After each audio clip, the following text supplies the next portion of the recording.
Hi friends, இன்றைக்கி வந்து நம்ம என்ன வீடியோ பார்க்க போகிறோம் அப்படின்னா, ஆன்சியன்ட்க்கு அப்புறம் அந்த வேர்ல்டில் வந்து நெக்ஸ்ட்டு சிவிலைசேஷனாக ஈரானியன் சிவிலைசேஷனை பற்றி நம்ம என்ன பார்க்க போகிறோம்.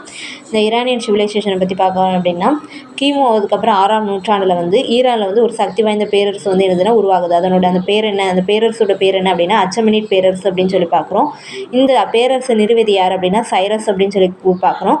அவங்க வந்து என்ன செஞ்சாங்க அப்படின்னா, அந்த சைரஸ் அவங்க ஆட்சி செஞ்சுட்டு இருந்தப்போ அவங்களுடைய தலைநகர் வந்து எங்கே இருந்திருக்கு அப்படின்னா பசரகடை அப்படின்னு சொல்லி பார்க்குறோம்.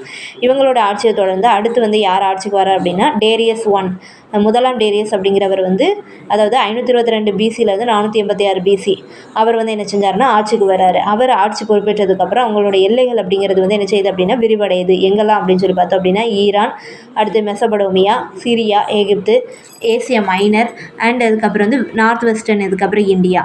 இவர் வந்து முதலாம் டேரியஸ் அப்படிங்கிறவர் வந்து அவரோட வந்து கேபிட்டலை வந்து எங்கே வந்து இதுக்கப்புறம் பில்ட் பண்ணுறாரு அப்படின்னா பெர்சிபோலிஸ் அப்படிங்கிற இடத்துல வந்து பில்ட் பண்ணுறாரு.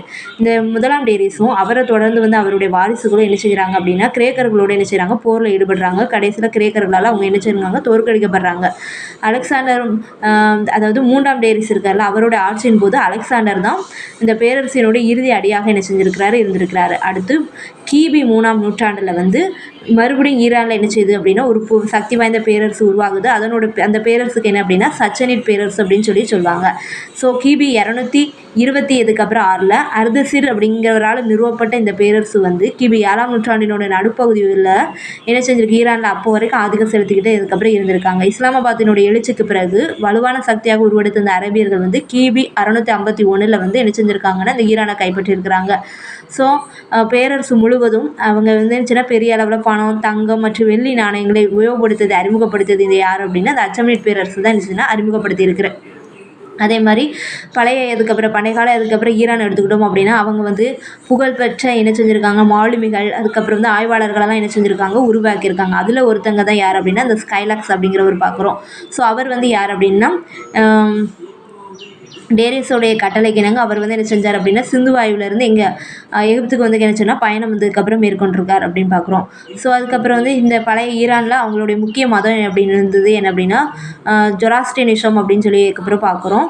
ஸோ இது வந்து கிமு அதுக்கப்புறம் 7 வந்து கிரேக்கர்கள் எப்படி அழைச்சாங்களோ அதேபடி இந்த மதம் வந்து ஜரதுஷ்டா இல்லாட்டி ஜொராஸ்டர் அப்படிங்கிறவரால் என்ன செஞ்சது அப்படின்னா நிறுவப்பட்டிருக்கு.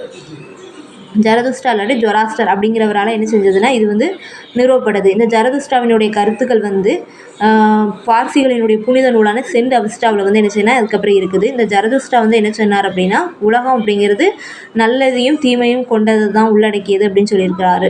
ஸோ கடவுள் வந்து அகிரா மஸ்டா இருக்கார்ல, அவர் வந்து என்ன செஞ்சால் நல்ல சக்திகளும், அகிராமன் அப்படிங்கிறவர் வந்து தீய சக்திகளையும் கொண்டது அப்படின்னு சொல்லியிருக்காரு. சூரியனும் நெருப்பும் ஒளியை குறிக்கக்கூடிய அகிரா மஸ்டாவினுடைய புலப்பட்ட சின்னங்களாக வழிபடப்பட்டிருக்கு. யூத மதமும் கிறிஸ்தவ மதமும் ஜொராஸ்ட்ரியனுக்கு கடமைப்பட்டிருக்கு அப்படின்னு சொல்லி பார்க்குறோம். அடுத்து இந்த அச்சமெனிட் பேரரசு வந்து அவங்களுடைய அதிகாரபூர்வ மொழியாக அராமைக் அப்படிங்கிறது இருந்திருக்கு. சச்சனிட் பேரரசு எடுத்திருக்கோம்னா அவங்களுடைய அதிகாரபூர்வ அதுக்கப்புறம் மொழியாக அவங்க என்ன செஞ்சுருக்காங்கன்னா பழைய பார்சிக மொழி இருக்கும்ல அதை வந்து புதுப்பித்து அதை தான் அவங்க என்ன செஞ்சுருக்காங்க அதிகாரபூர்வ மொழியாக என்ன செஞ்சுருக்காங்கன்னா அதுக்கப்புறம் யூஸ் பண்ணியிருக்காங்க. அதை தொடர்ந்து பகல்வி அப்படிங்கிற ஸ்கிரிப்ட் வந்து என்ன செஞ்சுருக்கு உருவாயிருக்கு. இப்போ இந்த ஈரான் எடுத்துக்கிட்டோம் அப்படின்னா அவங்களுடைய பண்டைய வரலாற்று சிறப்பு நிலைக்கு என்னென்னா சென்ட் அவஸ்டா அப்படிங்கிறது தான். இதில் வந்து ஜரதுஷ்டாவினுடைய கருத்துக்கள் இடம்பெற்று உள்ளது. இந்த வீடியோ பிடிச்சிருந்தால் லைக் பண்ணுங்கள், ஷேர் பண்ணுங்கள்.